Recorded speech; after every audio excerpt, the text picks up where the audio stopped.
قدیم بابل کے سب سے خطرناک جادو میں سے ایک آگ کا علم۔ اس میں جو لوگ پھنستے ہیں وہ شیطان کا آلہ کار بن جاتے ہیں۔ اس جادو کا فرعون سے کیا تعلق ہے؟ آج کے دور میں میڈیا، انٹرنیٹ اور فلم انڈسٹری اس جادو کے زد میں کیوں ہے؟ اور یہ جادو لوگوں کو اس رنگین دنیا میں کیسے پھنساتا ہے؟ اس ویڈیو میں ہم جادو کی سب سے خطرناک اور قدیم قسم قبالہ جادو کے بارے میں جانیں گے۔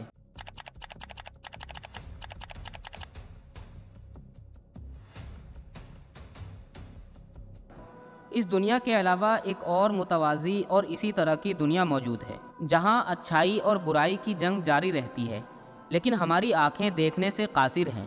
اس کی مثال اس طرح کی جا سکتی ہے جیسا کہ مختلف قسم کے سگنل ہمیشہ ہمارے ارد گرد ہوتے ہیں لیکن ہمیں نظر نہیں آتے، لیکن ٹیلی ویژن کے اندر ایک خاص ریسیور ہے جو ان سگنلز کو پکڑ کر ویڈیو میں تبدیل کر دیتا ہے، اور پھر ہم اسے ویڈیو کی شکل میں اپنی آنکھوں سے دیکھ سکتے ہیں۔ اسی طرح اگر ہم شیطان اور اس کے کارندوں کے ساتھ بات چیت کرنے کی صلاحیت پیدا کر لیں تو ہم اس عجیب و غریب دنیا کو دیکھ سکتے ہیں۔ اس نادیدہ دنیا میں جادو کے علم کا ایک مقام ہے، اسے قبالہ جادو کہتے ہیں۔ قبالہ دراصل قدیم بابل کے ایک شیطانی سائنس ہے جو کہ مخصوص اعداد و شمار ہے اور علامات کے ذریعے کیا جاتا ہے۔ قبالہ جادو سے جڑے لوگوں کی دنیا باہر سے رنگین اور خوبصورت لگتی ہے، لیکن اس کے اندر بہت بدصورت ہے۔ قبالہ کا تعلق جادو اور آگ سے ہے، جس میں لوگوں کے ذہنوں اور خیالات کو مختلف منشیات، جادوئی کارروائیوں اور ہپناٹزم کے ذریعے کنٹرول کیا جاتا ہے۔ یہی وجہ ہے کہ قبالہ جادو کو جادوئی دنیا کا سب سے خطرناک جادو سمجھا جاتا ہے۔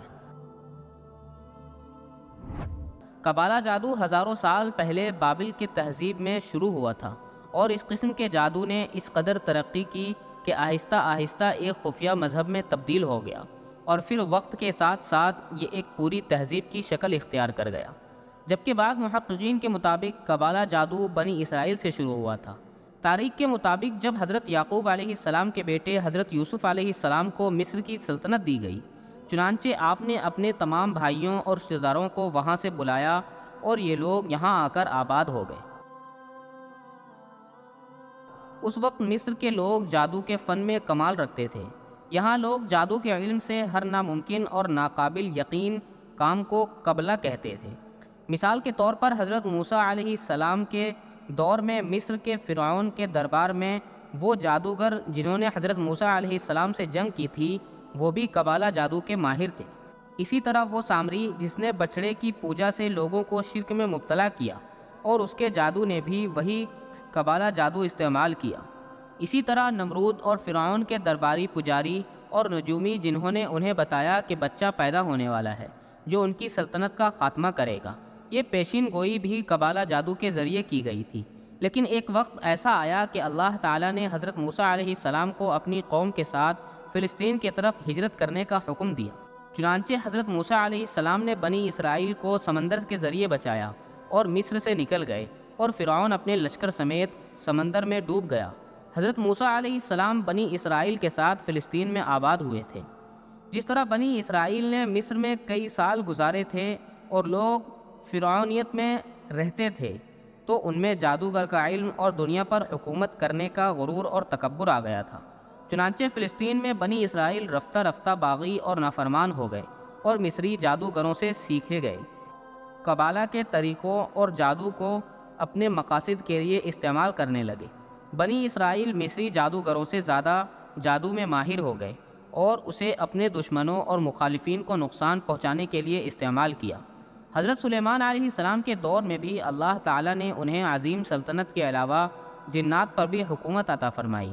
چنانچہ جب حضرت سلیمان علیہ السلام کی وفات ہوئی، بنی اسرائیل کے قبالہ جادوگر لوگوں کو گمراہ کرنے لگے اور انہیں بتایا کہ حضرت سلیمان علیہ السلام کو قبالہ جادو کا علم تھا، جس سے وہ جنوں کو قابو میں رکھتا تھا۔ چنانچہ یہودی ان جادوگروں کے باتوں میں آ گئے اور قبالہ جادو کو روحانیت کے طور پر سیکھنے لگے، حتیٰ کہ جادو کی کتابوں کو بھی مقدس کتابوں کا درجہ دے دیا گیا، اور وہ سلیمان کہ ہیکل میں رکھے گئے اللہ تعالیٰ کی مسلسل نافرمانی کی وجہ سے اس قوم پر اللہ کا عذاب آیا، اور بخت نصر اور ٹائٹس رومن نے یہودی ریاست پر 2 تباہ کن حملے کیے، جس میں سلیمان کے مندر مکمل طور پر تباہ ہو گئے، لاکھوں یہودیوں کا قتل عام کیا گیا، اور جو زندہ بچ گئے وہ فلسطین چھوڑ کر دوسرے علاقوں میں ہجرت کرنے پر مجبور ہو گئے۔ ان تاریخی واقعات اور جنگوں کے درمیان قبالہ کے جادو کی وہ تمام کتابیں ہیکل سلیمانی کے کھنڈرات کے نیچے کہیں دفن ہو گئیں، لیکن پھر 18ویں صدی میں ان نوجوان یہودی نے مل کر ایک تنظیم بنائی، نائٹ ٹیمپلر کا نام دیا گیا۔ اس تنظیم کا مقصد ہیکل سلیمانی کے کھنڈرات کے نیچے سے جادوئی کتابوں کو تلاش کرنا تھا، اور یہ لوگ نہایت ہوشیاری سے اس میں کامیاب ہوئے۔ جن کے پاس قبالہ جادو اور پر اسرار رسومات کا تمام علم تھا، ان نائٹ ٹیمپلرز کا مقصد ان تمام کتابوں کو حاصل کرنا اور دنیا پر حکومت کرنے کے لیے اپنی غیر معمولی طاقتوں کا فائدہ اٹھانا تھا۔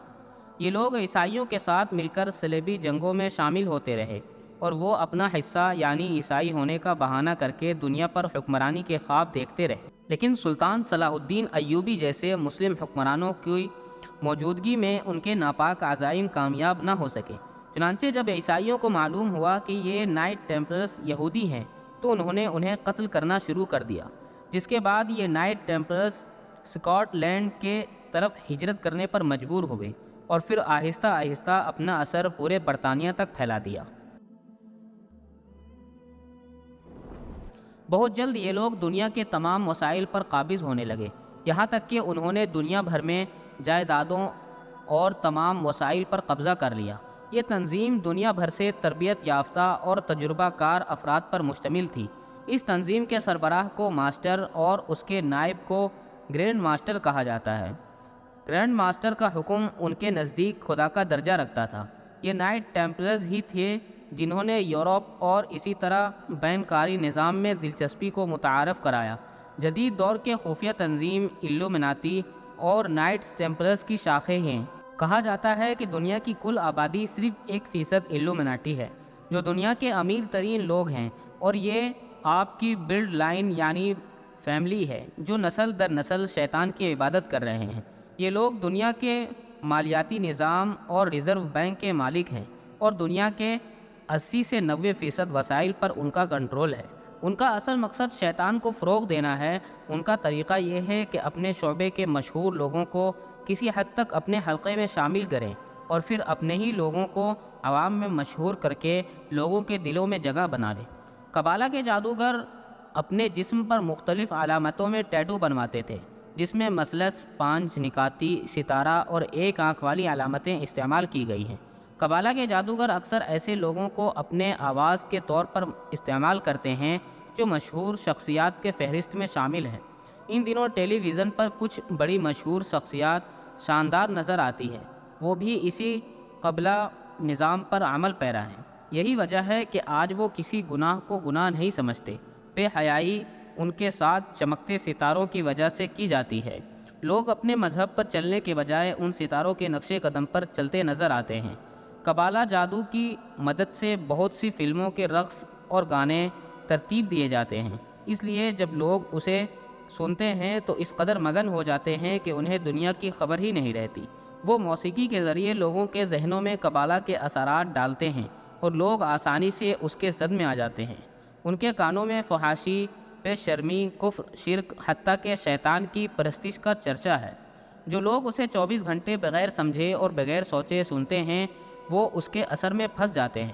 اس کے علاوہ سوشل میڈیا پر بہت سی پوسٹ اور مواد موجود ہیں جن کا مقصد صارفین کو خدا سے دور اور شیطان اور اس کے پیروکار کے قریب کرنا ہے۔ انہیں اپنی زندگی کے بارے میں سوچنے اور زندگی کے مقصد کے بارے میں سوچنے کے بجائے گھنٹوں فضول باتوں میں ضائع کرنا پڑتا ہے۔ اسے گناہوں کے جال میں پھنسا کر اتنا مصروف کرنا ہے کہ وہ شیطان کا اعلیٰ کار بن کر موت اور آخرت کو بھی بھول جائے، جو ایک کڑوا سچ ہے۔ آج یہ وہ قبالسٹ ہیں جو کہ میڈیا پر مکمل کنٹرول ہے۔ وہ ہمیں دنیا میں ہونے والے حالات دکھاتے ہیں جیسا کہ شیطان کے پیروکار ہمیں دکھانا چاہتے ہیں۔ آج صورتحال یہ ہے کہ مسلمان خود تو ہم پرست ہو چکے ہیں اور قرآن و حدیث سے دور ہو گئے ہیں، جبکہ شیطان کی ہر برائی اور چال کا حل قرآن پاک میں ہے۔ لیکن ہر کمال کو ایک نہ ایک دن زوال ہونا چاہیے۔ بہت جلد یہ تمام فتنے ختم ہو جائیں گے۔